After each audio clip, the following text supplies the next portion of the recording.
My brothers and sisters, this will not be too long because this name is so beautiful and straightforward.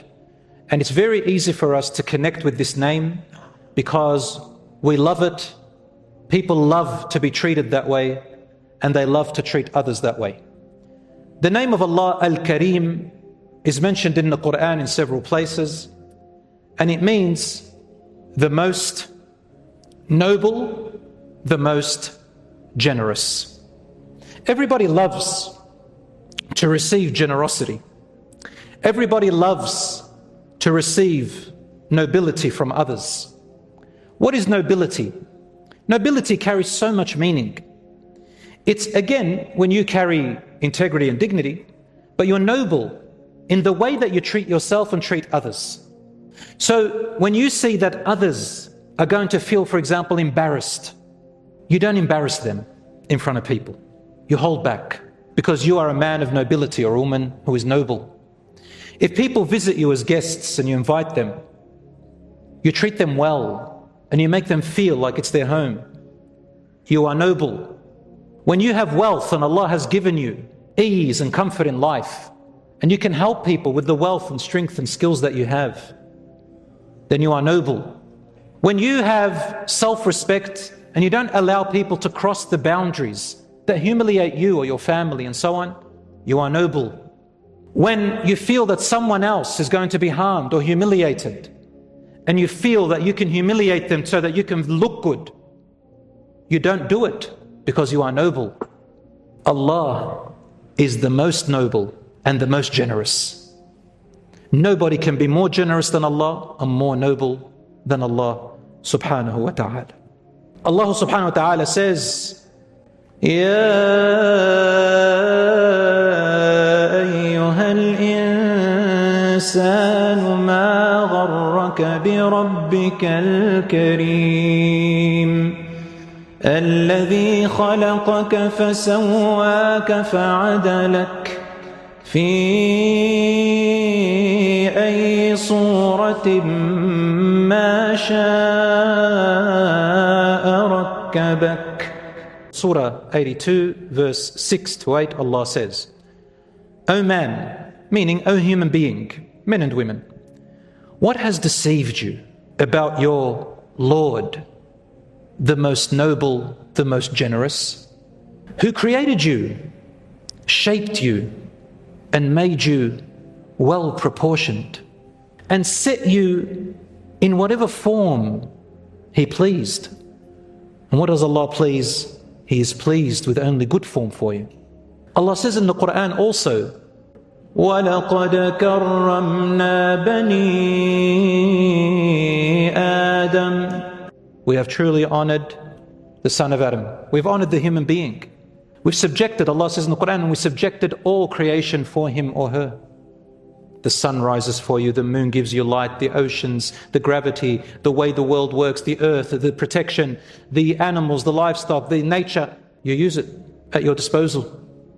You, my dear brother and sister, Allah reminds you how generous and noble Allah is above you.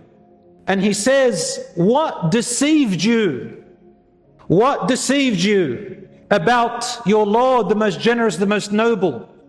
مَا غَرَّكَ. What made you think you are so self-sufficient that you don't even need your Creator?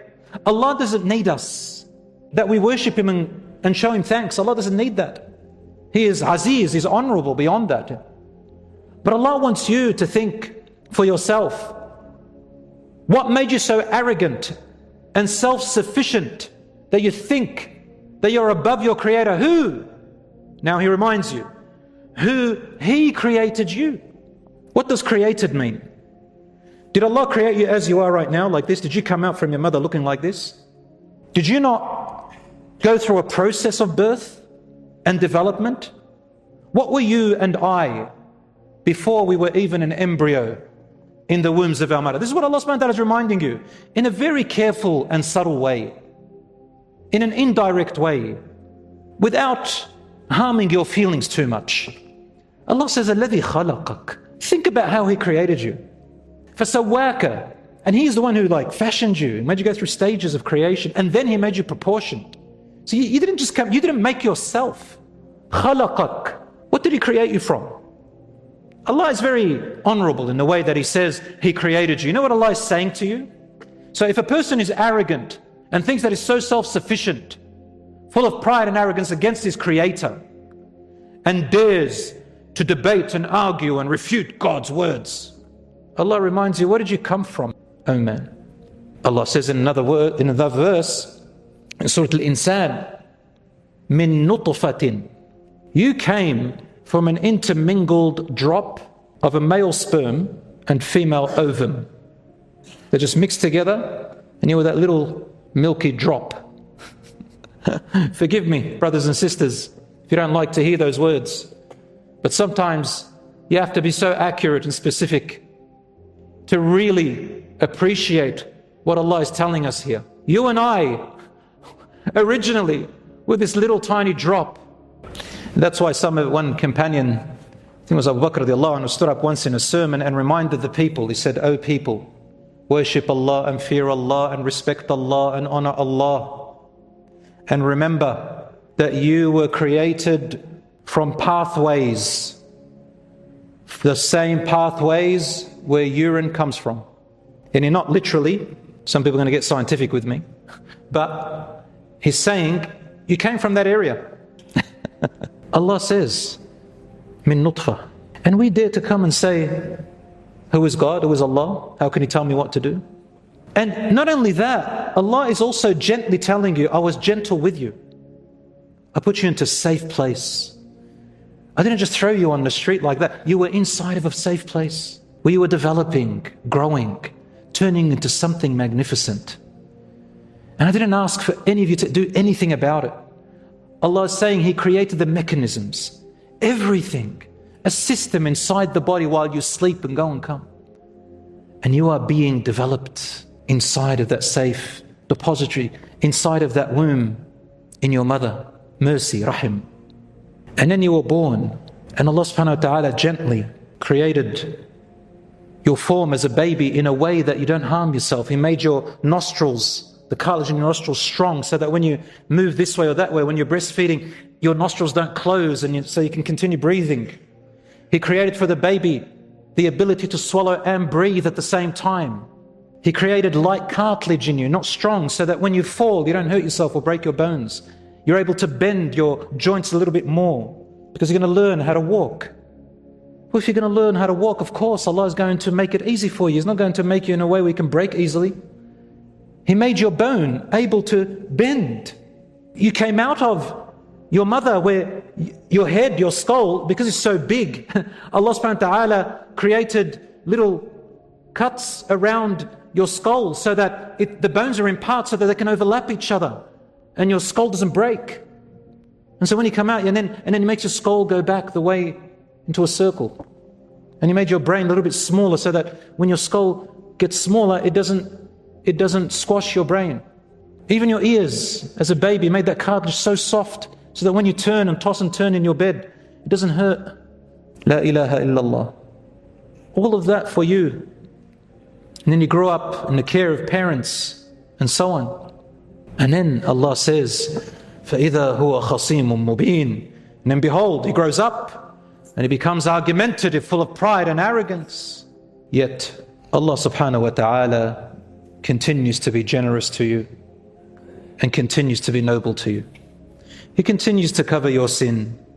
He continues to guide you. He continues to give you time, chances after chances. People in this world swear at God, at Allah. They abuse His words and His prophets and messengers, and Allah gives them clemency, gives them time, gives them another chance. Allah subhanahu wa ta'ala has given us certain examples of how He is noble and generous to us.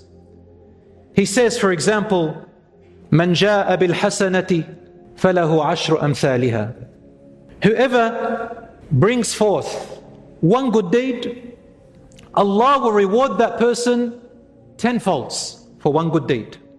وَمَنْ جَاءَ بِالسَّيِّئَةِ فَلَا يُجْزَى إِلَّا مِثْلَهَا وَهُمْ لَا يُظْلَمُونَ. Whoever brings forth a good deed will take 10 hasanat for it. Whoever brings forth a bad deed will only be given one bad deed in its place, and they will not be wronged in the least. 10 folds He gives you for one good deed, and that is the minimum. Wallahu yudaifu liman yasha. Allah says, and He multiplies for whoever He wills, up to 70, up to 700 for one good deed. Allah rewards you one good deed for just intending to do a good deed, even if you don't do it. And He gives you one sin only, one. If you intended to do a sin and then you did it, He rewards you one good deed. If you intended to do a sin, but then you changed your mind for His sake, and then if you intended to do a good deed and you did it, Allah rewards you 10 default. By default, 10, up to 70, up to 700. He counts one prayer that you do equal to 10. So when you pray your 5 daily prayers, they're equal to 50 every day. The Prophet ﷺ told us that from every salah, every prayer you pray to the next salah, Allah forgives all your minor sins in between, just for praying it. From Fajr to Dhuhr, from Dhuhr to Asr, from Asr to Maghrib, from Maghrib to Isha, and then afterwards you sleep, all your sins forgiven in between without you even asking Allah, just for praying. Allah subhanahu wa ta'ala, He has given us ways that we can earn His great rewards and forgiveness by practicing it among each other. For example, in Sahih Muslim number 2569, we see that the Prophet ﷺ tells us that Allah says, on the Day of Judgment, He will tell His servant, any of us, my servant, I was ill, you didn't check on me. And the servant will say, oh my Lord, how can I check on you when you are the Lord of everything, you're the most powerful? How could you get ill? And He says, person so-and-so was ill and you knew about him. You didn't check on him. Had you checked on them, you would have found me there. I got hungry, you didn't feed me. He says, oh Lord, how can I feed you when you are the most powerful and the self-sufficient? He said, my servant so-and-so was hungry. You knew it. Had you fed them, you would have found me there. I got thirsty. How, my Lord? My servant so-and-so was thirsty. You knew it. And he's thirsty in need. Had you given him water, you would have found me there. Allah is generous to you by you being generous to others. In Al-Bukhari 2442, Muslim 2580, covering a private sin or mistake of another, Allah will cover yours on the Day of Judgment. Relieving a hardship of another person, Allah will relieve a hardship of yours.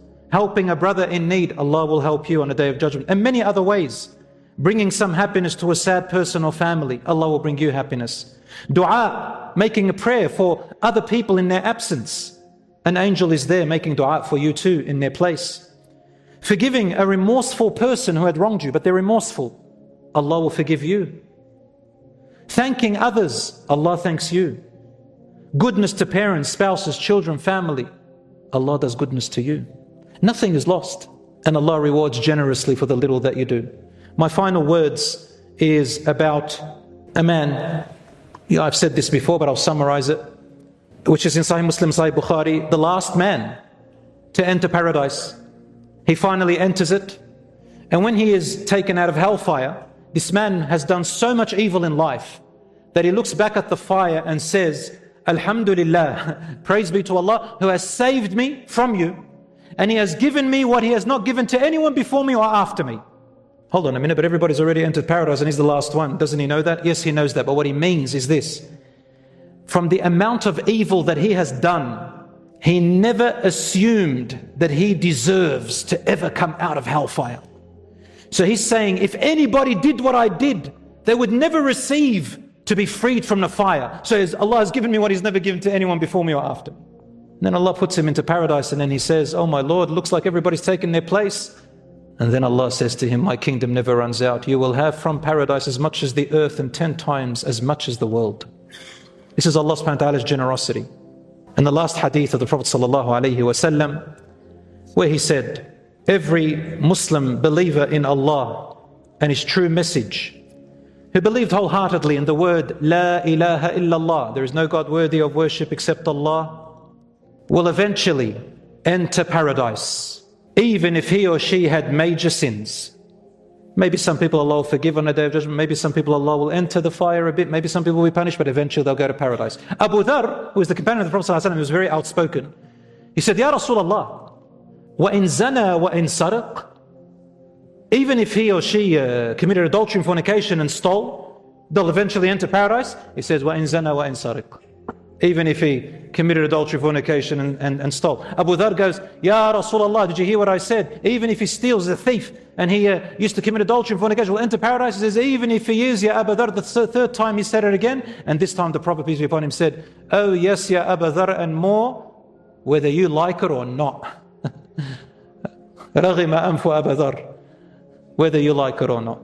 In Bukhari and Muslim. My brothers and sisters, in this short summary about Allah subhanahu wa ta'ala's name, Al-Kareem, the most generous, the most noble, makes us close to Allah subhanahu wa ta'ala when we practice it and when we honor Allah subhanahu wa ta'ala in that, and we assume of Allah this and worship Allah, believing in Him in the way that He deserves.